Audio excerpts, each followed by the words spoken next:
जय हिंद। स्वागत करता हूँ आप सभी के हमारे अपने यूट्यूब चैनल सोल्जर्स आर्मी तैयारी पर। तो शाम के 7 बज चुके हैं और आ चुका हूँ मैं आपके बीच आज की इंडियन आर्मी के प्रीवियस ईयर क्वेश्चन पेपर की क्लास को लेकर।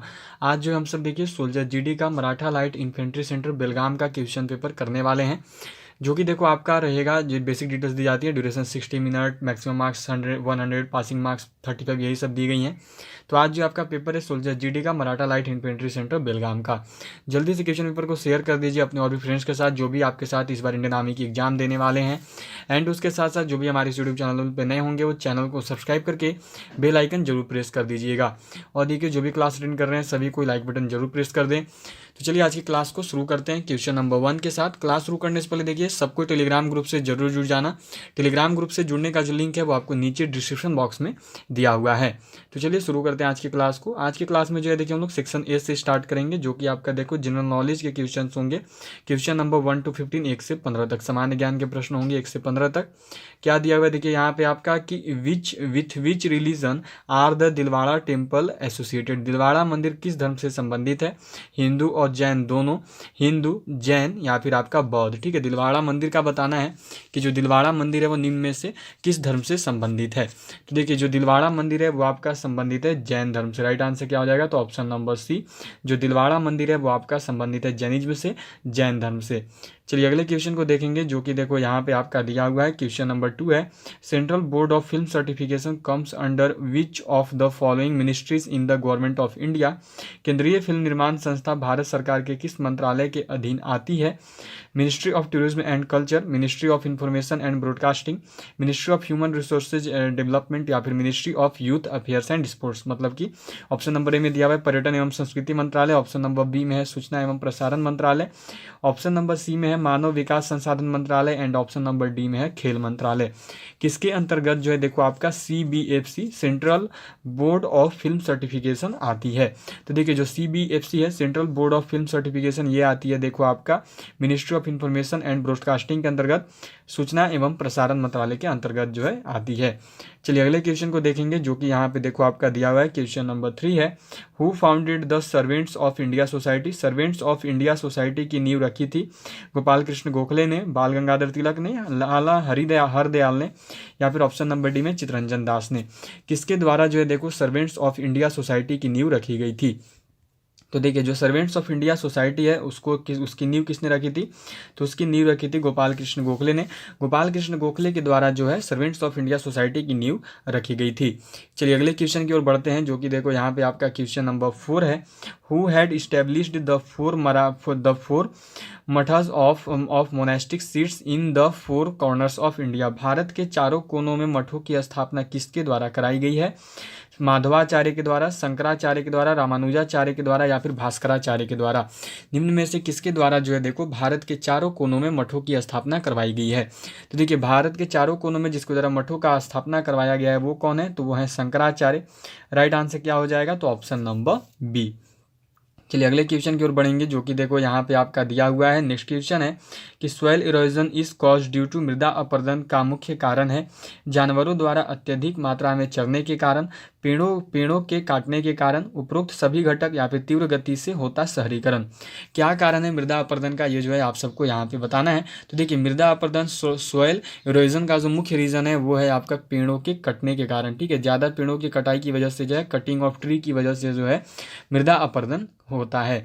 चलिए अगले क्वेश्चन को देखेंगे, जो कि यहाँ पे देखो आपका क्वेश्चन नंबर 6 है। ये दिया हुआ है देखो, joint stream of Ganga and Brahmaputra is known by.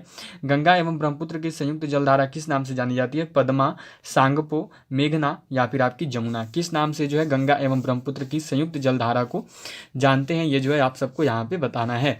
तो जिन्होंने अभी तक क्लास को सेशन को लाइक नहीं किया वो जल्दी से लाइक बटन को प्रेस करिए, उसके साथ साथ शेयर करिए अपने और भी फ्रेंड्स के साथ, और जो भी हमारे इस यूट्यूब चैनल पर नए होंगे वो चैनल को सब्सक्राइब जरूर कर लीजिएगा। चलिए आंसर दीजिए इसका। और आज का जो आपका टारगेट है वो देखो 30 में से 27 प्लस का रहेगा। ठीक है, जो इनकी भी एग्जाम अभी होने वाली है, जो नए बच्चे हैं ये उनके लिए टारगेट नहीं रहेगी, जो पुराने हैं जिनकी एग्जाम अब होने वाली है उनका टारगेट है ये। सभी का टारगेट 27 प्लस है। 27 भी नहीं, 27 प्लस आपको रखना है, 28, 29 या फिर 30, इन्हीं तीनों के बीच जो आपको रहना है। तो चलिए क्या है, गंगा एवं ब्रह्मपुत्र की संयुक्त जलधारा का नाम क्या है? तो देखिए गंगा एवं ब्रह्मपुत्र की संयुक्त जलधारा को जो है मेघना के नाम से जाना जाता है। राइट आंसर क्या होगा? तो ऑप्शन नंबर सी। चलिए अगले क्वेश्चन को देखेंगे जो कि देखो यहाँ पे आपका दिया हुआ है, क्वेश्चन नंबर 7 है ये देखो। The ethnic people Todas are found in, Toda जाति के लोग कहाँ पाए जाते हैं? अरुणाचल प्रदेश में, राजस्थान में, तमिलनाडु में या फिर मध्य प्रदेश में। जो टोडा जाति के जो लोग होते हैं वो कहाँ पाए जाते हैं? तो देखिए टोडा जाति के जो लोग हैं वो आपके पाए जाते हैं तमिलनाडु में। राइट आंसर क्या हो जाएगा? तो ऑप्शन नंबर सी। जो टोडा जाति के लोग हैं वो कहाँ पाए जाते हैं? तो टोडा जाति के लोग पाए जाते हैं तमिलनाडु राज्य में। चलिए अगले क्वेश्चन को देखेंगे जो कि यहाँ पे देखो आपका क्वेश्चन नंबर 8 है। Which of the following district is on the international border of India? निम्न में से कौन सा जिला भारत की अंतर्राष्ट्रीय सीमा पर है? अनंतनाग, पुरुबा, सिरसा या फिर करीमगंज। निम्न में से कौन सा जिला जो है वो देखो आपका भारत की अंतर्राष्ट्रीय सीमा पर स्थित है? तो देखिए भारत की अंतर्राष्ट्रीय सीमा पर स्थित जिला जो है वो है आपका ऑप्शन नंबर डी, करीमगंज। ठीक है, इसका राइट आंसर क्या हो जाएगा? तो इसका राइट आंसर है ऑप्शन नंबर डी, करीमगंज। जो करीमगंज है ये देखो आपका स्थित है भारत की अंतर्राष्ट्रीय सीमा पर।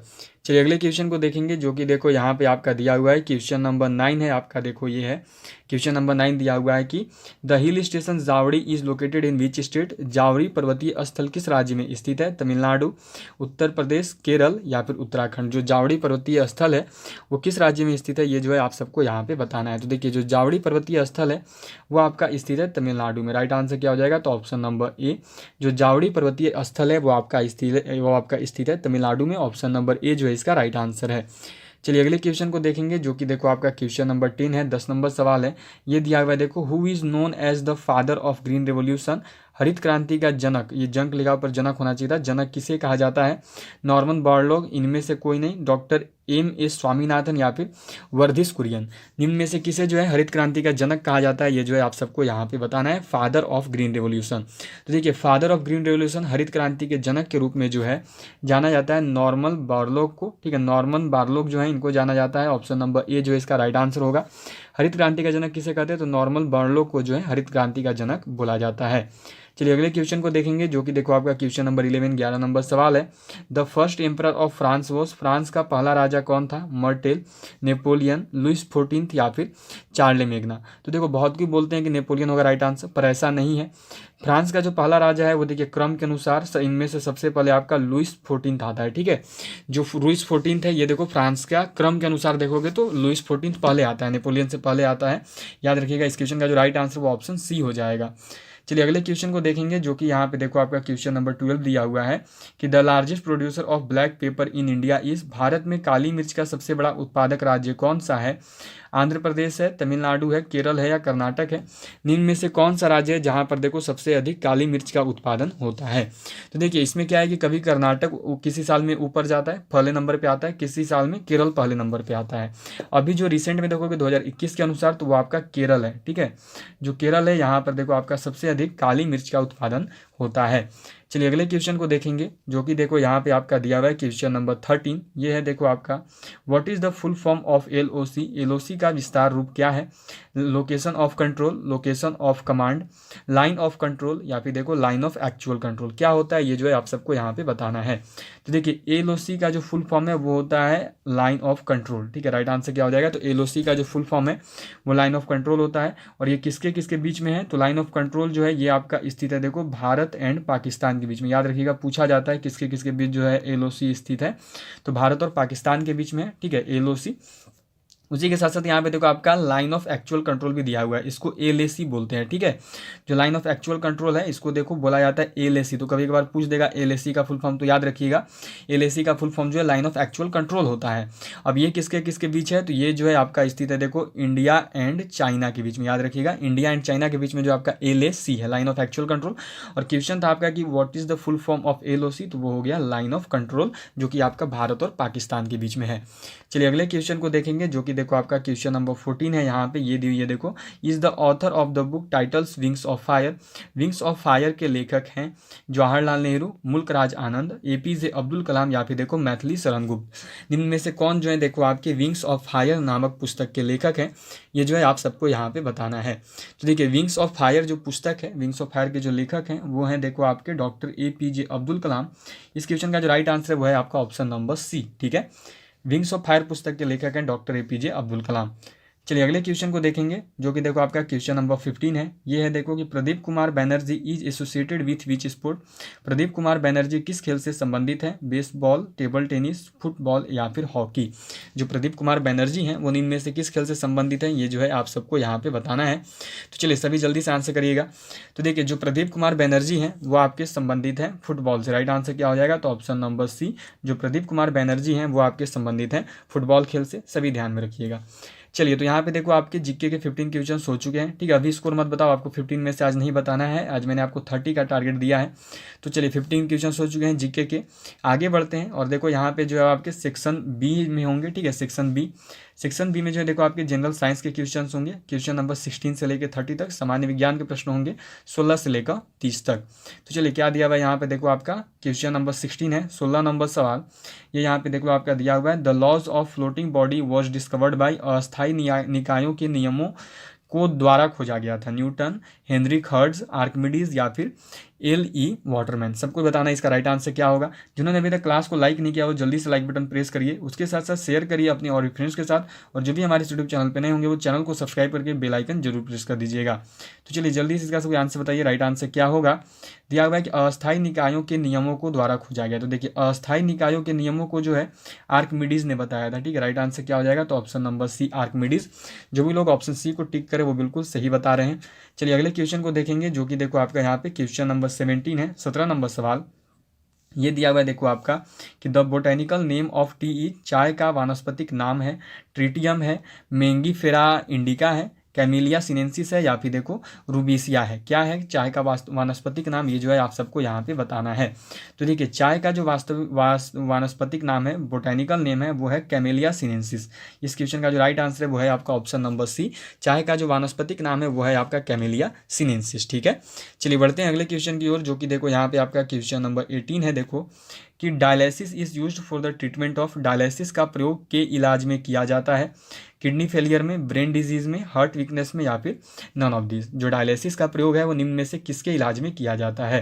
तो देखिए जो डायलिसिस है, डायलिसिस का यूज देखिए किडनी फेलियर में, गुर्दे की निर्बलता में करते हैं। ठीक है, राइट आंसर क्या हो जाएगा? तो ऑप्शन नंबर ए, जो डायलिसिस का प्रयोग है, डायलिसिस का प्रयोग देखिए गुर्दे की निर्बलता में की जाती है। चलिए अगले क्वेश्चन को देखेंगे, जो कि देखो आपका क्वेश्चन नंबर 19 है। ये दी हुई है आपकी देखो, a bullet fired from the rifle has, बंदूक से छोड़ी गई गोली में होती है दोनों गतिज तथा स्थितिज ऊर्जा। बी में है गतिज ऊर्जा, सी में है इनमें से कोई नहीं, या फिर डी में है स्थितिज ऊर्जा। एक बंदूक से मानो कोई गोली छोड़ी गई है तो उसमें कौन सी ऊर्जा होती है, ये जो है आप सबको यहाँ पे बताना है। तो देखिए बंदूक से छोड़ी गई गोली में केवल गतिज ऊर्जा होती है। ठीक है, अभी रुका नहीं है, वो चल ही रहा है, छोड़ा ही गया है बंदूक से। तो इस प्रकार बंदूक से छोड़ी गई गोली में जो है कौन सी ऊर्जा होती है, तो गतिज ऊर्जा, काइनेटिक एनर्जी होती है।